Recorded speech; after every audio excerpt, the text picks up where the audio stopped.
کیا آپ کا دل بے چین ہے؟ کیا زندگی میں مال و دولت، گھر اور سب کچھ ہونے کے باوجود بھی آپ کو سکون نہیں مل رہا؟ کیا آپ ہر وقت ایک انجانے خوف اور ڈپریشن میں رہتے ہیں؟ السلام علیکم ورحمۃ اللہ وبرکاتہ، خوش آمدید آپ سبھی کا سکون جرنی پر۔ ہم آج اس بات سے پردہ اٹھائیں گے کہ دراصل دل کا سکون کہاں چھپا ہے، اور اللہ کے آخری پیغمبر حضرت محمد مصطفیٰ صلی اللہ علیہ وسلم نے ہمیں وہ کون سے 4 آسان طریقے بتائے ہیں جو ہماری زندگی کو سکون سے بھر دیں گے۔ یہ ویڈیو آپ کی زندگی بدل سکتی ہے، بشرطیہ کہ آپ ان 4 نبوی طریقوں کو اپنی زندگی کا حصہ بنا لیں۔ اس لیے ویڈیو کو ایک لمحہ بھی ضائع کیے بغیر آخر تک ضرور دیکھیے گا۔ دراصل سکون کسی بینک بیلنس یا بڑی گاڑی میں نہیں ہے، سکون کا تعلق صرف ہمارے اللہ سے جڑا ہے۔ جب یہ تعلق ٹوٹتا ہے تو دل ویران ہو جاتا ہے۔ اللہ تبارک و تعالی قرآن میں واضح طور پر فرماتا ہے، الا بذکر اللہ تطمئن القلوب، خبردار اللہ کے ذکر میں ہی دلوں کا اطمینان ہے۔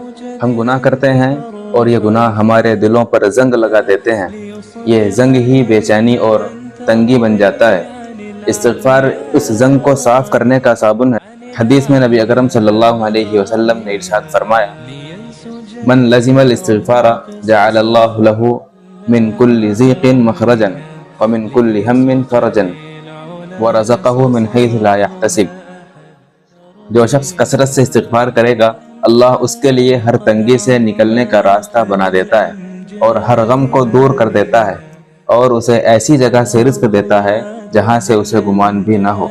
ایک اسی بارے میں اہم دعا جو ہم آپ کو بتاتے ہیں کہ اس کو اپنا وظیفہ بنا لینا چاہیے، استغفر اللہ الذی لا الہ الا هو الحی القیوم واتوب الیہ۔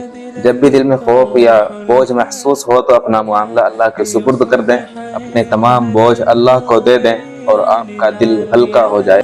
یہ عمل ان مومنوں کا ہے جن پر بڑا لشکر جمع ہونے کا خوف بھی کوئی اثر نہیں کرتا۔ حسبنا اللہ ونعم الوکیل، ہمارے لیے اللہ ہی کافی ہے اور وہ بہترین کارساز۔ غم اور قرض کے بوجھ کو دور کرنے کے لیے نبی اکرم صلی اللہ علیہ وسلم نے اپنے ایک پریشان صحابی کو خاص دعا سکھائی تھی، اللہم انی اعوذ بک من الہم والحزن والعجز والکسل والجبن والبخل وضلع الدین وغلبۃ الرجال۔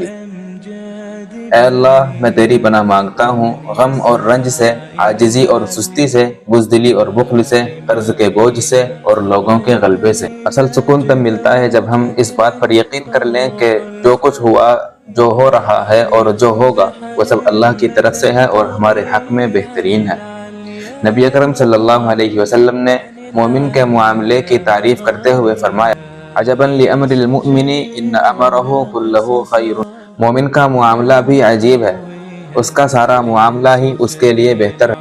تو دوستو، سکون کا سفر صرف ان 4 بنیادی اصولوں پر مبنی ہے، توبہ، توکل، مسنون دعا اور تقدیر پر رضامندی۔ آپ ان 4 میں سے کس عمل کو آج ہی سے اپنی زندگی کا حصہ بنا رہے ہیں؟ ہمیں کمنٹس میں ضرور بتائیں۔